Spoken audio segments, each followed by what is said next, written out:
সকলোকে স্বাগতম জানাইছো। আজি আমি আলোচনা কৰিবলৈ লৈছো অমৃত বৃক্ষ আন্দোলন সম্পৰ্কত। ইতিমধ্যে আপোনালোক সকলোৱে গম পাইছে অসম চৰকাৰে বৃক্ষ অৰ্থনীতিক শক্তিশালী কৰি তোলাৰ উদ্দেশ্য আগত ৰাখি অমৃত বৃক্ষ আন্দোলন আৰম্ভ কৰিছে।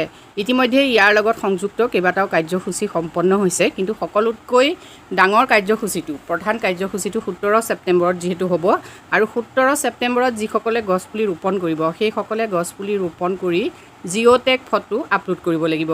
এতিয়া আপোনালোকে এই সম্পৰ্কত বহুতে কমেণ্ট কৰিছিল যে কেনেকৈ আমি জিঅ'টেগ ফটো আপলোড কৰিম। আজি ভিডিঅ'টোত মই আপোনালোকক সেই সম্পৰ্কে জনাবলৈ চেষ্টা কৰিম। গুগলত আপোনালোকে যিহেতু aba.assam.gov.in এই যিটো লিংক, এই লিংকটো আপোনালোকে যদি সাৰ্চ কৰে তেতিয়া আপোনালোকৰ এই পেজটো আহি যাব।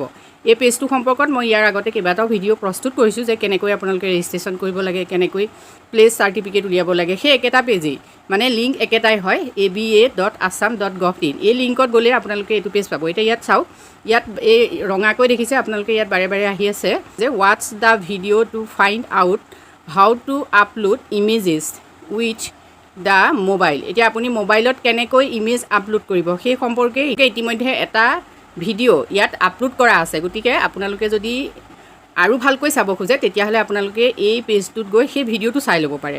এতিয়া প্ৰথমতে আপোনালোকে এই পেজটো উলিয়াই ল'ব। এই তিনিটা ডট দেখিছে, তিনিটা ডটত আপোনালোকে ক্লিক কৰক। এই তিনিটা ডটত যদি ক্লিক কৰে তেতিয়া আপোনালোকে এইখিনি পাব। ইয়াত চাওক, home videos take places identified species লগইনত আপোনালোকে ক্লিক কৰক। আৰু লগইন আপোনালোকে OTP দিও কৰিব পাৰে বা যদি ৰেজিষ্ট্ৰেশ্যন নাম্বাৰ আছে তেতিয়াহ'লে তেনেকৈ কৰিব পাৰিব। লগইন কৰাৰ পাছত এনেকৈ আহিব আপলোড ফটো। গতিকে আপোনালোকে আপলোড ফটো ইয়াত ক্লিক যদি কৰে তেতিয়াহ'লে ফটো আপোনালোকে আপলোড কৰিব পাৰিব। আৰু ক্লিক কৰাৰ লগে লগে আপোনালোকৰ এইটো পেজ আহিব, এনেকৈ আহিব। তেতিয়া আপোনালোকে এইটো জিঅ'টেগ, কিন্তু ক্লিক কৰাৰ আগতে আপোনালোকে এটা কথা মন কৰিব যে আপোনালোকৰ যিটো লোকেশ্যন সেই লোকেশ্যনটো আপোনালোকে অন কৰি ল'ব। গেলাৰীৰ পৰা ফটো আনিও আপোনালোকে দিব পাৰে বা কেমেৰাৰ সহায়তো আপোনালোকে ফটো মাৰি দিব পাৰে। আৰু তাৰপিছত আপোনালোকে আপলোডটোত ক্লিক কৰিব। নেক্সট আপোনালোকে কি গছ পুলি ৰোপণ কৰিছে সেই ক্ষেত্ৰতো আপোনালোকক যিহেতু ইয়াত এটা অপশ্যন পাব আপোনালোকে যে চিলেক্ট প্লেণ্ট।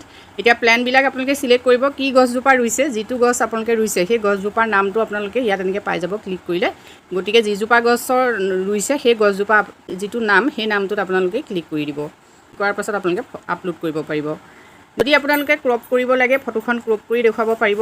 ফটো আপলোড হয়, নেক্সট পেজত আপোনালোকৰ এনেকৈ আহিব পুলি image has been uploaded successfully, thank you এনেকৈ আহিব আৰু ID নম্বৰটো আপোনালোকৰ দেখুৱাই দিব। নেক্সট আপোনালোকে প্লে ষ্ট'ৰৰ পৰা অমৃত বৃক্ষ আন্দোলনৰ যিটো এপ সেই এপটো আপোনালোকে ডাউনলোড কৰক।